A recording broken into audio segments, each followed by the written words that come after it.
नमस्कार। आबोल ताबोल के इस नए एपिसोड में मैं मनीषा आप सबका फिर से एक बार स्वागत करती हूँ। आज हम बात करेंगे एक ऐसे मुद्दे की जो आजकल बहुत छाया हुआ है, जिसका नाम आप आजकल बहुत सुन रहे हैं। वो है कॉन्ट्रैक्ट फार्मिंग। तो क्या होती है ये कॉन्ट्रैक्ट फार्मिंग? क्या ये इंडिया में पहले हो चुकी है? तो मेरा जवाब होगा हाँ। इंडिया के लिए कॉन्ट्रैक्ट फार्मिंग नई चीज़ नहीं है, ये पहले भी हो चुकी है और कोई 10, 20, 30 साल पहले की बात नहीं है। ये तो 100-200 साल पहले की बात है। तो आज मैं आपको ले चलती हूँ इतिहास के एक और सफ़र पर। सबसे पहले हम जिन कॉन्ट्रैक्ट फार्मिंग के लिए जिन विषयों की बात करेंगे उसमें हम बात करेंगे अफ़ीम की और नील की। सबसे पहले अफ़ीम। चाय के बदले अफ़ीम। चाय के बदले अफ़ीम मामला कुछ नया सा लगता है, मगर है नहीं। असल में बहुत पुराना है। और इस मेथड का उपयोग करने वाले कौन थे पता है? अंग्रेज़ और उनकी ईस्ट इंडिया कंपनी। तो हुआ ये कि कंपनी ने धंधा शुरू किया, चीन से हाई क्वालिटी चाय ब्रिटेन में बेचनी शुरू कर दी। ये जादुई द्रव रईसों का पेय था, ज़बरदस्त पॉपुलर। पूरा ब्रिटेन इसका दीवाना हो गया।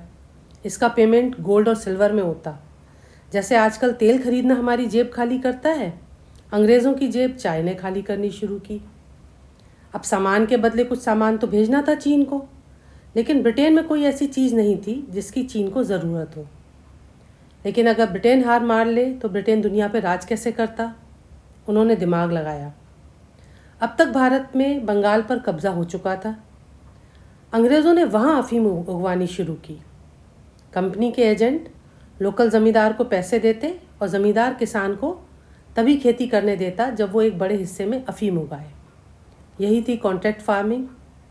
तो बंगाल में अफ़ीम उगती, कौड़ियों के भाव ली जाती। अंग्रेज़ लाद कर चीन ले जाते और अफ़ीम के बदले चाय लेते।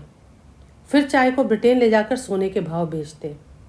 हींग लगे ना फिटकरी, रंग चोखा चोखा। तो ये त्रिकोणीय व्यापार बहुत लंबे समय तक चलता रहा। चीन ने पूरी एक पीढ़ी को तबाह होते देखा। राजा ने विरोध किया तो ब्रिटेन को लड़ने का बहाना मिल गया। 2 अफ़ीम युद्ध हुए। जी हाँ, इतिहास चीन में लड़े गए कंपनी के युद्धों को अफ़ीम युद्ध या ओपियम वॉर के नाम से जानता है। ये बंगाली अफ़ीम था। इस लड़ाई के नतीजे में हांगकांग कंपनी को मिल गया, यानी चीन हार गया और ब्रिटेन जीत गया। अफ़ीम के इस व्यापार का फ़ायदा भारत में भी बहुतेरों ने उठाया, तब भी और आज भी। राजे महाराजे भी अफ़ीम उगवाते, स्मगल करवाते। इसमें इन्वॉल्व छोटे छोटे लोग बड़े बड़े व्यापारी बन गए और इनमें से कई आने वाले वक्त में मुंबई में ज़मीन और फैक्ट्री लगाने वाले थे। मौका देखकर राजस्थान और मध्य भारत में भी अफ़ीम उगाई जाने लगी। यही सुंदर अफ़ीम जिसके सुंदर गुलाबी फूल आप यहाँ स्क्रीन पर देख रहे हैं, आज ही की तरह था ये। लेकिन ये अफ़ीम इलीगल थी, इसलिए कि सरकार अगर खुद अफ़ीम उगाए तो लीगल और दूसरा करे तो इलीगल होता है। तो लीगल और इलीगल दोनों अफ़ीम के बिज़नेस को फंडिंग की ज़रूरत थी। इसी ज़रूरत को पूरा करने भारत में पहली बार बैंक बने। कलकत्ता में एक बैंक ऑफ हिंदुस्तान बना। एजेंट पूरे बंगाल, बिहार और उत्तर प्रदेश में फैल गए। फसलों का चक्र बदल दिया गया। कर्ज दे देकर सिर्फ वही उगाया जाता जिसमें कंपनी और एजेंटों को फ़ायदा था। कॉन्ट्रैक्ट फार्मिंग में ये भी होता है। तो अफ़ीम, नील और कपास, किसानों को तबाह करने वाली इन 3 कमोडिटी ने भारत के सबसे पुराने इज़्ज़तदार पूंजीपति घरानों की जड़ें मिलेंगी आपको। अब दूसरी हम बात करते हैं खूबसूरत गहरे नीले रंग की, जो कपड़े रंगने के काम आता था। जी हाँ, नील। अब आप कहेंगे अभी तो नील उगाया नहीं जाता। अब सिंथेटिक नील, आर्टिफिशियल नील की पहचान हो चुकी है, उसकी खोज हो चुकी है। लेकिन आज से 100-200 साल पहले ये नील खेतों में ही उगाया जाता था। लेकिन ये बंगाल और बिहार के किसानों के गले का हलाहल था। हलाहल यानी जहर। 1 एकड़ ज़मीन में 3 काठी भूमि पर नील उगाना ज़रूरी था। नील जहाँ लगता ज़मीन बेकार हो जाती, क्योंकि इसके पौधे की जड़ें इतनी गहरी जाती थीं कि फिर उसे निकाल पाना संभव नहीं होता था। उस समय याद करिए ट्रैक्टर भी नहीं होते थे जो ज़मीन को गहरे तक पलटने में मदद करें।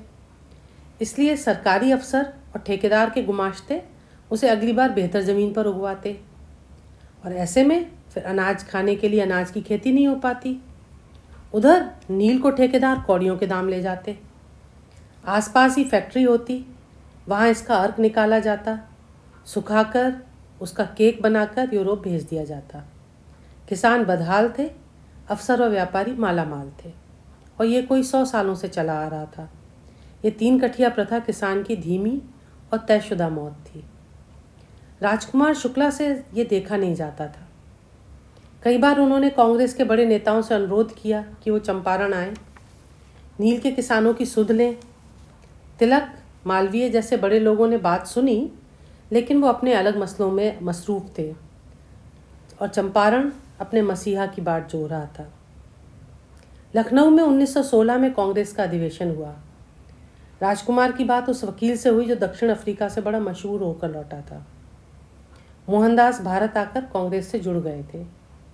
राजकुमार शुक्ला को उम्मीद तो नहीं थी, पर बात छेड़ दी और आग्रह किया कि कांग्रेस नील के किसानों की सुध ले। चंपारण, गांधी ने बाद में लिखा कि चंपारण भारत के नक्शे में कहाँ पड़ता था उन्हें नहीं पता, जैसे आज भी हम में से बहुतों को नहीं पता। मगर राजकुमार से उन्होंने वादा कर दिया। 1917 में अप्रैल की एक दोपहरी को गांधी के कदमों ने चंपारण को छुआ। वकील गांधी के साथ और भी वकील थे, ब्रजकिशोर प्रसाद, राजेंद्र प्रसाद, मजरुल हक, अनुग्रह नारायण सिन्हा। सबने कानून का अध्ययन किया, कॉन्ट्रैक्ट देखे और फिर ज़मीनी हकीकत देखने के लिए निकल पड़े। लोग जुटने लगे तो प्रशासन को भनक लगी। अधिकारियों ने तत्काल सबको चंपारण छोड़ने का आदेश दिया।